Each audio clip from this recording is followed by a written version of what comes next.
দেবরাজ নারায়ণ মুখার্জির নাতি, নারায়ণ মুখার্জির ছেলে দেবদাস মুখার্জি, মানে দেবকে যাত্রার আসরে কে কে দেখেছিলেন? আপনি?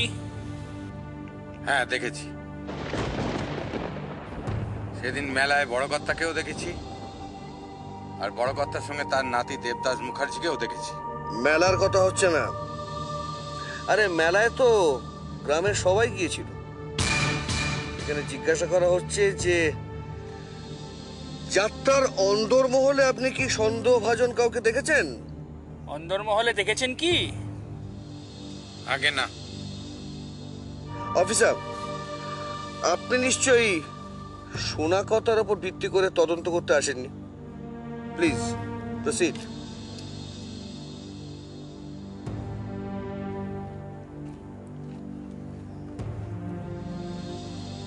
আপনি কি দেখেছিলেন? না স্যার, না স্যার, আমি দেখিনি। যে আগুন লাগায় সে কখনো আগুন নেভায় না। তাই এটা প্রমাণিত যে পারো আগুন লাগায়নি, উল্টে সে আগুন নেভাবার চেষ্টা করেছিল। এটা প্রমাণিত।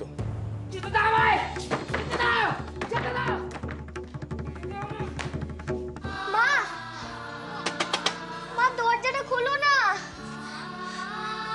মা, বাবা, দরজাটা খোলো না বাবা। বলো বলো বলো, তুমি কি দেখেছো যে কে আগুন লাগিয়েছিল? কি হলো? বলো। কি হলো? চুপ করে আছো কেন? বলো, কাকে আগুন লাগাতে দেখেছিলে? Answer my question. চুপ করে থেকো না শ্রীনাথ, কথা বলো। বলো, কি দেখেছো তুমি?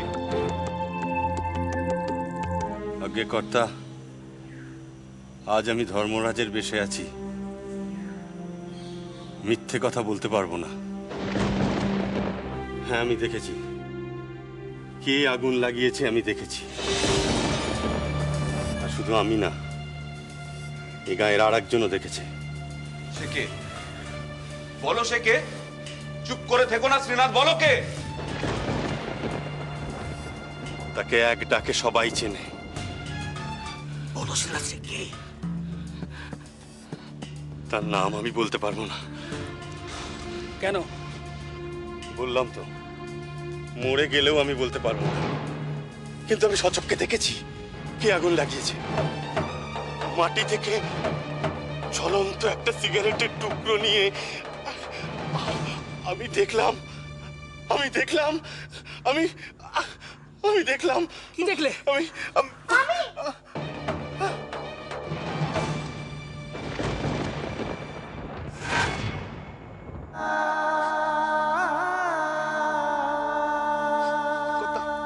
আমার কথা একবার শুনুন। কথা আমি বলছি। আরে আমি আগুন লাগিয়েছি বলছি তো, সেই জন্যই তো আমার হাত পুড়ে গেছে। পারো, মিথ্যে কথা বলিস না। পারো, তুই বুঝতে পারছিস না তুই কি বলছিস? সর্বনাশ হয়ে যাবে। পারো, তুই সত্যি কথা বল। বল, তুই আগুন লাগাসনি? বল। আগুনটা আমি জ্বালিয়েছি। বলছিলাম যে দোষী যখন নিজের মুখে দোষ কবুল করেছে, তখন আর সাক্ষীর কোনো প্রয়োজন নেই। এখন থেকে যা করার আমরাই করবো, তাই তো? হ্যাঁ, আর মেয়েটির যা বয়স, তাতে তো ওকে থানা থেকে সোজা এখন জুভেনাইল কোর্টে পাঠাতেই হবে। আর তারপর না, আইন সবার জন্য এক নয়। এটা মুখুজ্জেদের মেলা। এখানে আগুন লাগার ক্ষতিপূরণ দেবে মুখুজ্জেরা, এবং দোষীকে শাস্তি দেবে এই নারায়ণ মুখার্জি।